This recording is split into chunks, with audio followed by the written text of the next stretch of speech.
Good evening, ladies and gentlemen, and welcome to a Wednesday night edition of Sirhan on X, live from Cincinnati, Ohio, in the United States. Hope everyone had themselves a wonderful 22nd of January 2025. A lot of areas I know were frigid overnight, especially over here where it hit -3 degrees. We really had to get this thing like stuff just to be able to stay warm and avoid the cold weather. If you don't have to go outside the cold weather, don't, because you're going to feel it. If you do, bundle yourself up with at least 20 layers of coats, 10 layers of hats, 30 layers of scarves, 20 layers of gloves, maybe like 18 layers of sweatpants, 20 layers of socks. If you can find a way to wear 20 pairs of boots, have at it. That's the only way you're going to be able to stay warm in this weather because it is that cold. I mean, but I stayed in. After I left my line of work, I came home and I stayed in, and I've stayed in ever since because I'm not stepping outside in that weather. No way I can survive it. Hope everyone out there is staying warm.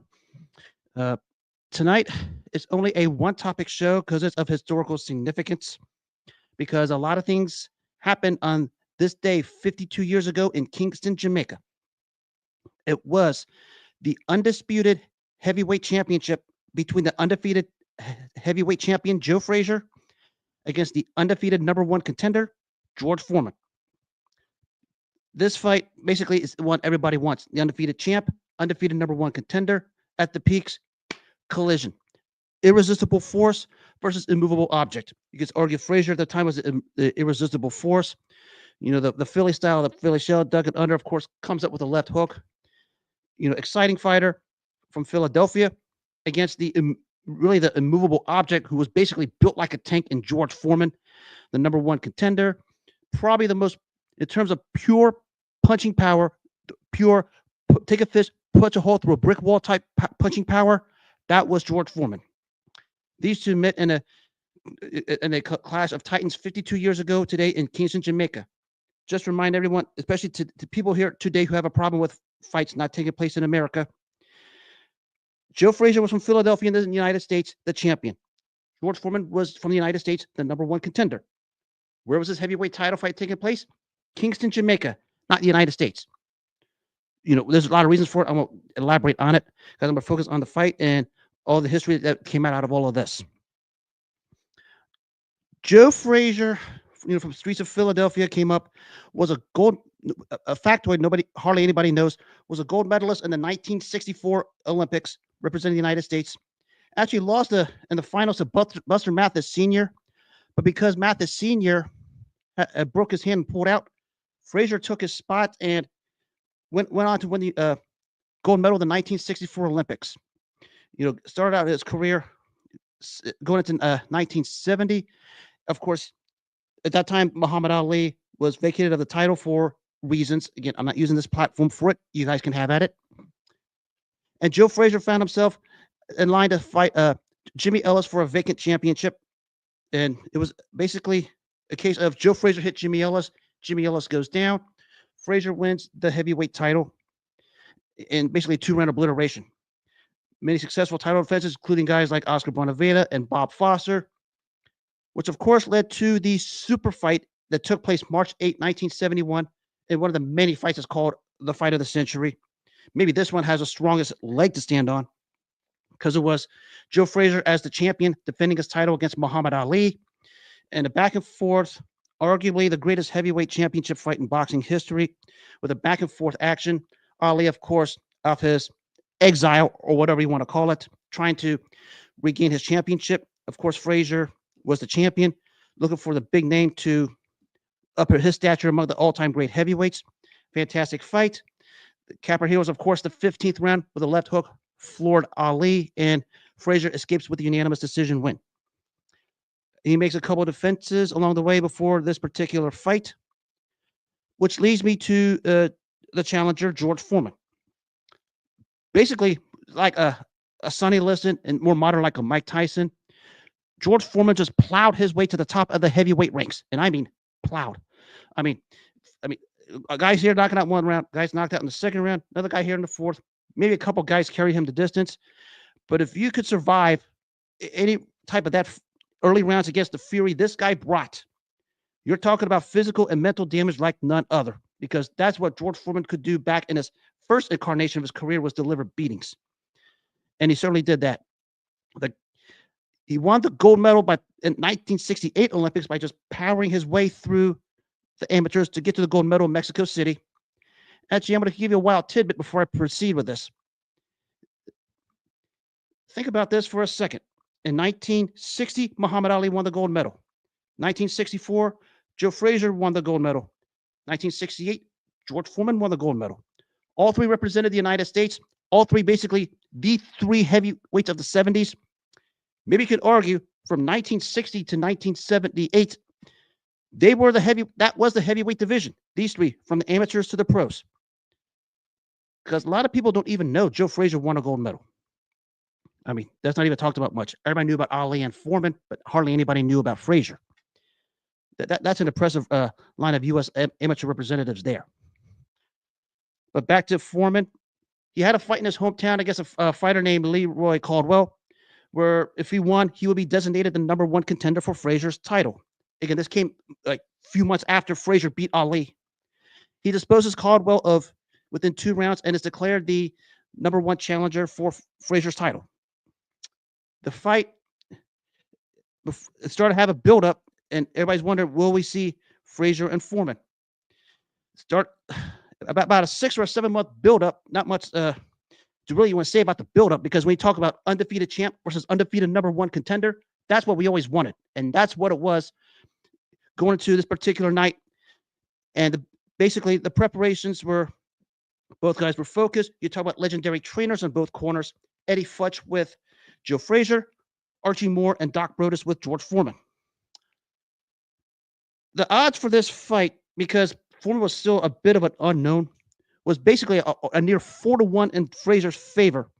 To put it in today's perspective, it's like favoring one of these two championship games this Sunday in the NFL. It's like the equivalent of probably having a 2-touchdown favorite either way, because Frazier was still having that momentum with probably the better resume. We think about beating guys like Ellis, Bob Foster, and Muhammad Ali, even a guy like Oscar Bonavena in the middle. And of course, Foreman, people hardly knew. They go to the weigh-in. Both guys weigh under 220. Frazier 217, Foreman 214. Maybe the thing that maybe sort of got you the clue of what was going to happen was George Foreman just casually and relaxed, just look at Joe Frazier as if the guy was basically another victim on his hit list. I mean, he didn't seem nervous. He didn't seem, in all of the big moment, just casually looking at Frazier, while Frazier literally like tilted his head up. I mean, he literally tilted his head so far up, I thought the back of his head was about to go to his back. I mean, that's how much bigger George Foreman was. I think it was like almost like a 2.5 to near 3-inch height advantage George had going into this fight. I mean, the calmness that George Foreman had, especially for a big moment, it was basically in awe, because, as I said, nobody knew what to expect coming in. Everybody thought Frazier was going to win. All the pollsters, nobody picked George Foreman to win because Frazier was just rolling at the time, especially after we consider him beating Ali March 8, 1971. Now we get to the particular fight. Going into the ring, both guys seemed very relaxed, very, calm. The introductions, of course, they're putting the gloves on in the ring, different from what we see today. George Foreman still just relaxed and just casually, casually looking at Joe Frazier, basically like, I got this in the bag. This guy's going to be next on my hit list. Joe Frazier basically just not even looking at the guy while he's in the corner listening to his trainer, Eddie Futch. He's just looking his head down and just looking at him as if he didn't want to pay attention. During the intro, the ring announcing, and they're now announcing the fighters, you can still see just Foreman just sitting there, just calm, cool, collects, relaxed. Frazier's starting to get a little bit on the jittery side, which I don't know why. Just a pinch, not a whole lot, but just a pinch.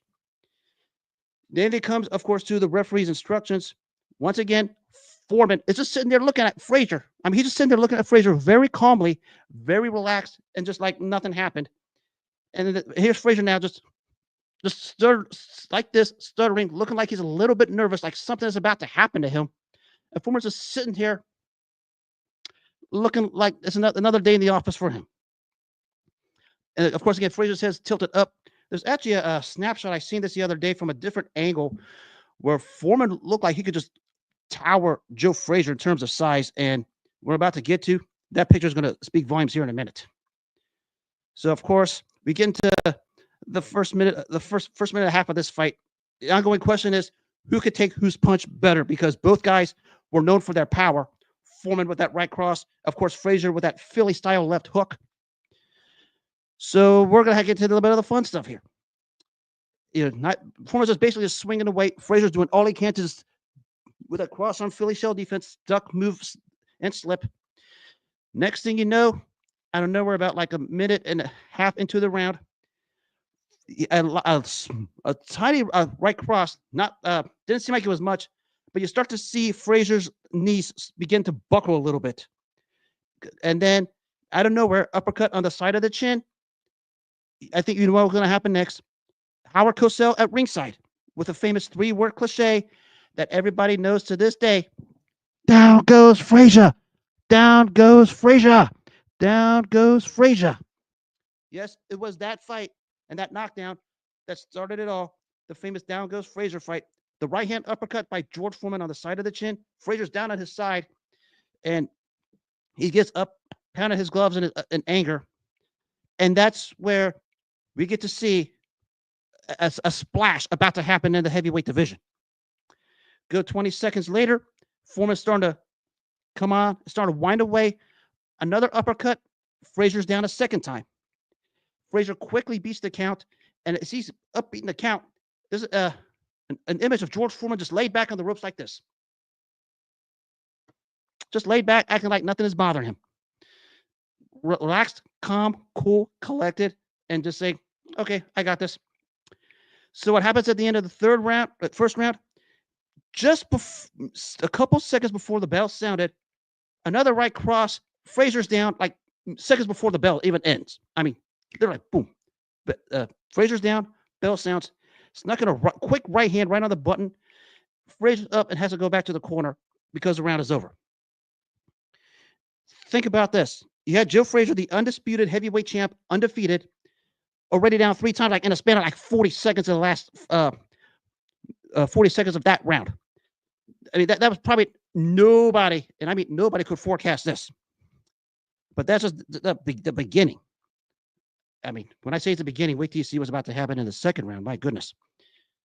But again, Futch trying to give Frazier advice. You can almost see in his corner Frazier's body language start to show itself as Frazier the started to take the brutal punishment from Big George, and it was starting to add up.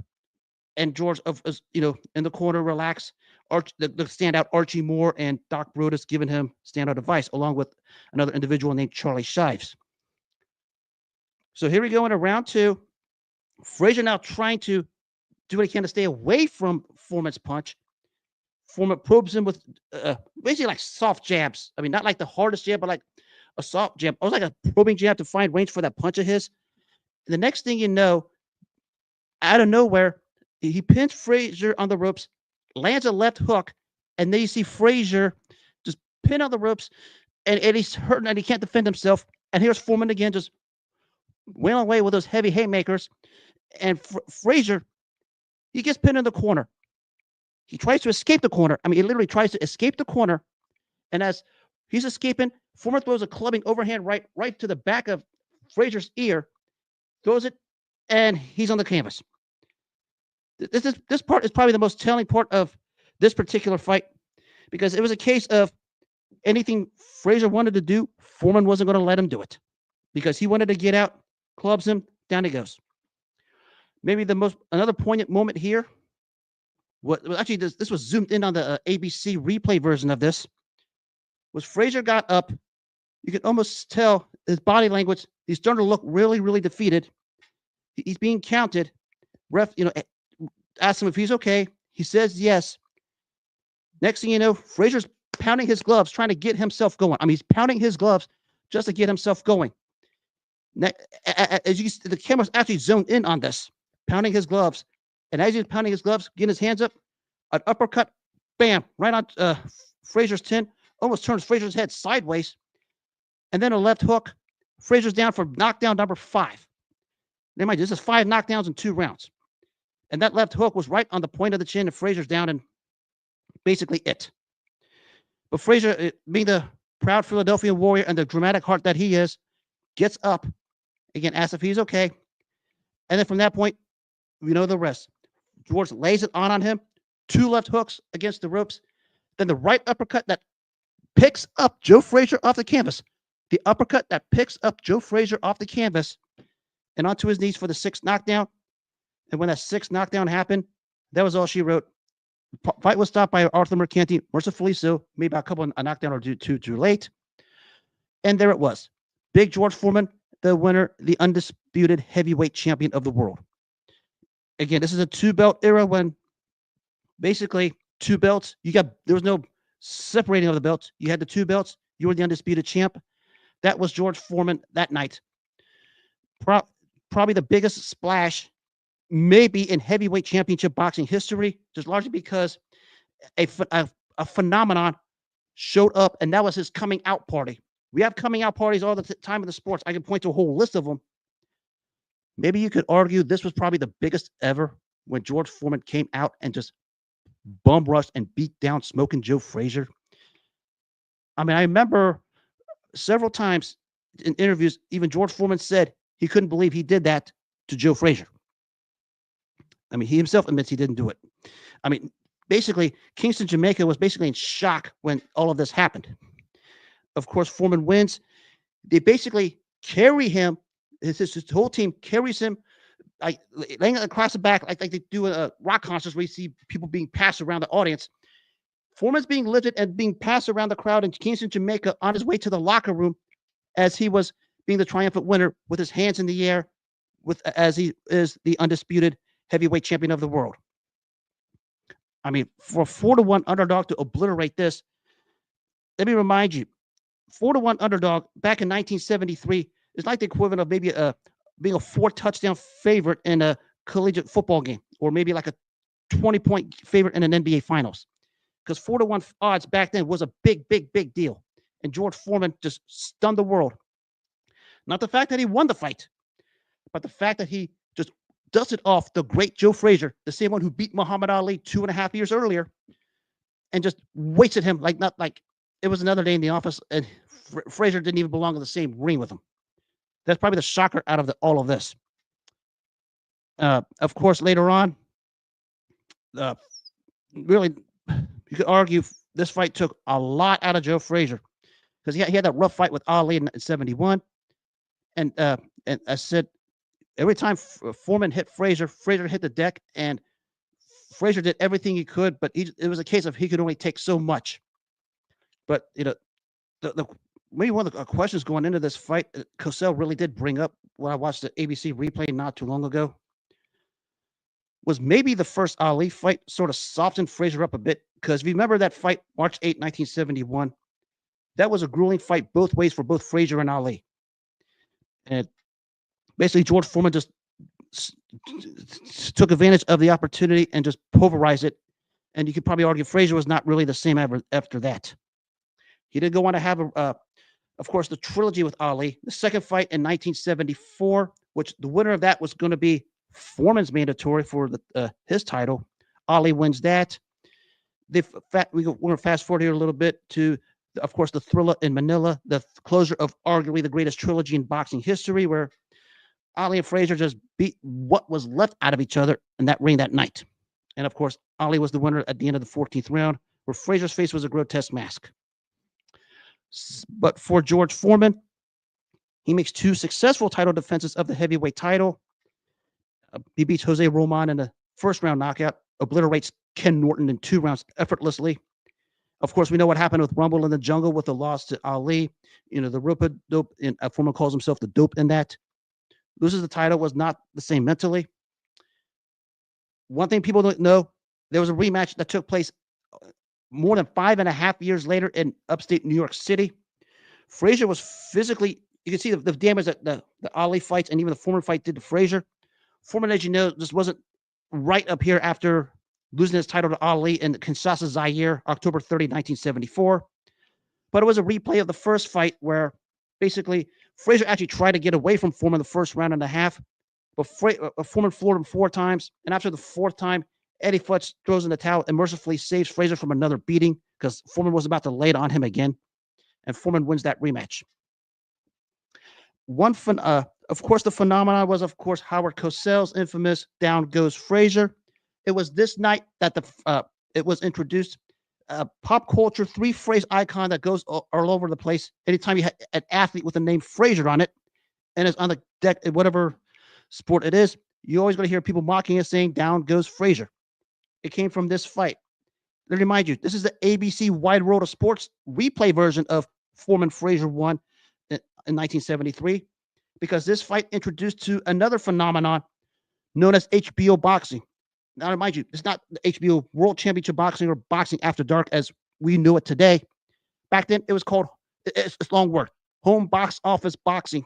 And that was introduced, commentated by the great Don Dumphy, the real voice of boxing. I mean, much credit to guys like Tim Ryan and Jim Lampley, but they couldn't hold a candlelight to Don Dumphy. I mean, Lampley will tell you that. So that was introduced. And of course, we know HBO boxing, 4.5 decade run, some of the ultra super fights of our time from that one to the end of 2018. But it was this fight, Foreman Frazier won, kicked off that 4.5 decade series of HBO boxing. That's one thing people don't remember. The Howard Cosell's version of it was a replay, took place a week later, where basically at the time, boxing replays were like almost like a few far between at the time, but it was HBO that started this whole thing with this fight. That was another phenomenon. Of course, with George Foreman, he loses to Jimmy Young, retires. Of course, he makes the comeback, becomes the heavyweight champ in '94, knocks out Michael Moore. Of course, all the endorsement deals that came after that, the grill, the commercials with Meineke, Pepsi, Doritos. Now a philanthropist, still does church work as an ordained minister in his home of Houston, Texas. Of course, there was the movie about his comeback, which maybe you could argue when he beat Michael Moore in '94, it almost rose his stature amongst the all-time great heavyweights, because he was remembered. He was not really remembered for what he did to Joe Frazier.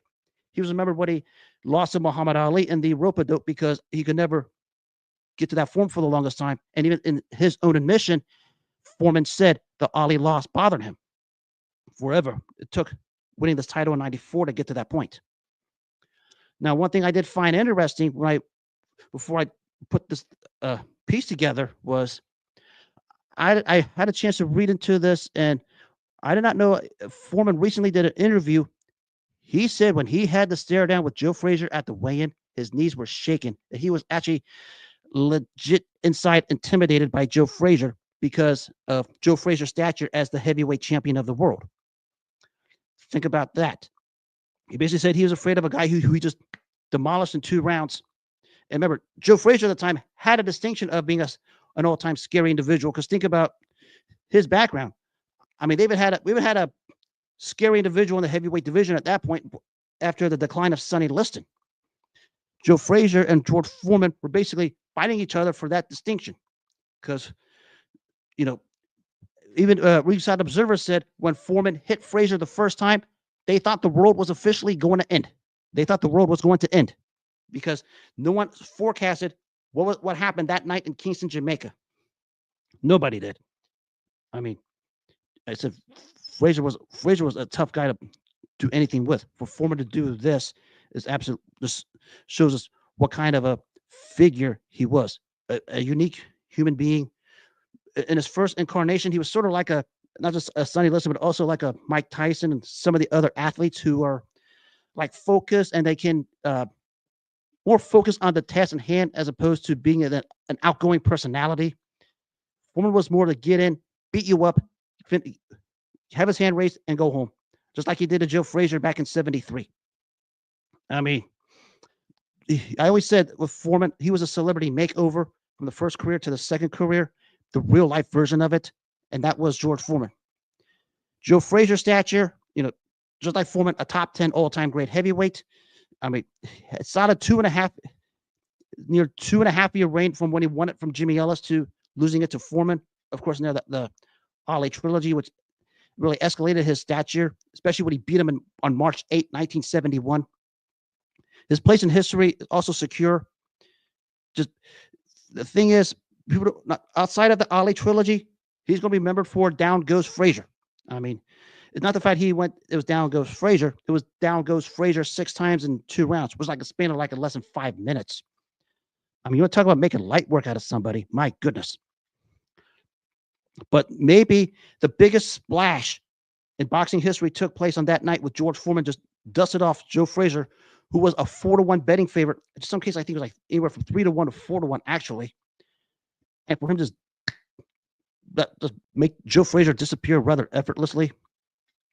They say we had the irresistible force versus the immovable object. Maybe on this night, Big George Foreman was both the irresistible force and the immovable object because Joe Frazier couldn't do anything to him. Joe Frazier couldn't. Not that he didn't try. Foreman was just too big and too strong. I mean, he was just swinging away. Frazier trying to duck and dodge. Foreman kept swinging until one of those uppercuts hit him, and Frazier went down. That's all it was. I mean, I always said George Foreman was probably the most surreal punching machine the heavyweight division has ever seen. Maybe in terms of like pure, pure power. We're not talking about speed as power, or we can talk about power and development. Just pure, heavy, bust a hole through your forehead and skull type punching power. Maybe George Foreman was it. Ernie Shavers has a say to that also. Maybe a couple of others, but maybe George Foreman has that distinction, and he showed it on this night. I mean, this kicked off uh, maybe the peak of the '70s heavyweights with Foreman, Frazier, and Ali, who basically were the standout maybe for 2 decades when you think about their amateur careers, from the 1960 all the way to 1978, where it ended when Ali beat Leon Spinks to regain the heavyweight title. But it was this particular night, it was undisputed champion versus undisputed number one contender, which is what everybody wants in the sport, don't we? I mean, undisputed champ, undefeated, undisputed number one contender, undefeated at the peak of their pinnacles, just meshing head on. And basically, they sold out, I think it was like 45,000 at that stadium in Kingston, Jamaica.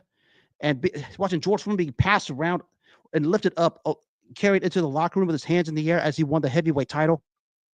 I mean, you could probably argue that was George Foreman's peak moment.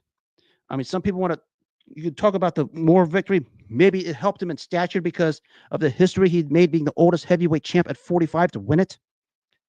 But hands down, his finest hour was what he did to Joe Frazier, because nobody saw it coming, or nobody's definitely seen it coming like this. I mean, a respective columnist named Ralph Wiley of at the time Sports Illustrated basically said when he hit George Foreman, when George Foreman hit Joe Frazier, he thought the world was going to end because there was no way he saw this one coming. I mean, no way. I mean, George Foreman was a one-of-a-kind figure. So too was Joe Frazier. Probably hands down the greatest fighter to ever come out of Philadelphia was Joe Frazier. I mean, to me, it's a landslide. It's not even close. I mean, one is remotely close is Bernard Hopkins, but we consider the heavyweight history that Philadelphia had, and we talk about the signature left hook and everything Philadelphia, is always going to be Joe Frazier. Of course, they have the Rocky Balboa statue, but that's another story. But Joe Frazier, probably the greatest fighter to come out of a deep, deep, talented fight town of Philadelphia, Pennsylvania. Every boxing story can tell you just how deep of a fight town that is. And Joe Frazier stands out, especially consider what he did to Muhammad Ali in March 8th, 1971, which basically was a capper. I believe there's a statue where he just has his fist like this. I think it's also symbolic of a drawing, which they spun the drawing off into a statue over there. But Joe Frazier and George Foreman, two of the top three heavyweights of the 60s and 70s with Ali, collided on this day 52 years ago. And basically, it was basically a huge event, but a bigger splash made by George Foreman. And the larger-than-life figure that we know as now showed the whole world that he arrived. And it was this night, 52 years ago today in Kingston, Jamaica, he certainly arrived. And he still talks about this fight to this day. He still mentions how he was stunned, how easily he was able to dispose of Joe Frazier. He talks about how when they had the face-off at the weigh-in, how he felt his knees shake when he was looking at Joe Frazier, which I don't know if I can really believe it or not, because George Foreman just looks so relaxed from the head up. But It was George Foreman's Day, January 22nd, 1973, in Kingston, Jamaica. The world was introduced to a bunch of things. The world was introduced to George Foreman, the merciless power that he possessed. Also introduced to the three-word cliche Howard Cosell presented to the world, Down Goes Frazier, and the phenomenon that took on for 45 and a half years, HBO boxing. Back then it was called Home Box Office Boxing, not HBO World Championship or HBO uh, Boxing After Dark. They used the long name Home Box Office back then. That's something nobody even knows. I think when the HBO credits on their final HBO's boxing series in 2018, it was brought up. It was this fight that started a 4.5 decade phenomenon, which we know HBO Sports brought us thrills, and I mean high level thrills and high level fights of the historical proportion. Started this night on January 22nd, 1973. Boy, I wish we could go back to those days of the heavyweight division again. I just miss it. I mean, I said all along, I always can talk about Big George every time I want, because I remember as a kid, I literally watched virtually almost his entire comeback from when he came back in 1987 to when he obliterated Jerry Cooney in 1990 to even when he lost to Evander Holyfield, but gave an honest effort. Actually, it was that fight where everybody started taking Foreman's comeback seriously to when he beat Moore to win the title. I just remember from that point on, I said all along, my biggest regret with that Moore fight was not being old enough to bet, because I told everybody I knew Foreman was going to put Michael Moore down. I said it then. If I would have been old enough to bet on that fight, I would have been a millionaire and would have never been able to work, because I would have been sitting at home and all the money I would have made. Sometimes I wish I could turn back the hands of time and do things different. But a phenomenon was introduced 52 years ago today. Love that me some Big George. I mean, that's, I should say this again. When you're a champion, when you challenger fighting a champion, wherever it is, that's how you take care of business. Get out there, beat them all over the ring, put them down and out, get the belt, go home. That's what George Foreman did. Salute as always to Big George for a hell of a career. He recently just turned 76. And may God rest the soul of the great Joe Frazier, the greatest fighter to ever come out of Philadelphia. Two just phenomenal heavyweights. I don't partake in all of these rankings because I think it's all subject to opinion. But I said number 1 was Muhammad Ali. Number 2 was Joe Louis. 3 through 10 was the field. But in that field, it's definitely George Foreman and Joe Frazier. History says for itself. It was a fun times in the heavyweight division. And on that note, I will wrap up this edition of Sirhan on X. I hope everyone had themselves a wonderful 22nd of January 2025. Don't go outside unless you necessarily have to, because it is still colder than you know what. I will be back tomorrow with a full slate back to my original. I devoted tonight for one topic and one topic only, and that was this. Until then, have yourselves a great rest of the night. And as always, make self-care your number 1 priority in life. Nothing else matters if you can't take care of yourself first. That is all. Take care of yourself first. Everything else will fall into place, and good things will follow. But until then, have a good night. Take care of yourselves. God bless, and I will see you tomorrow.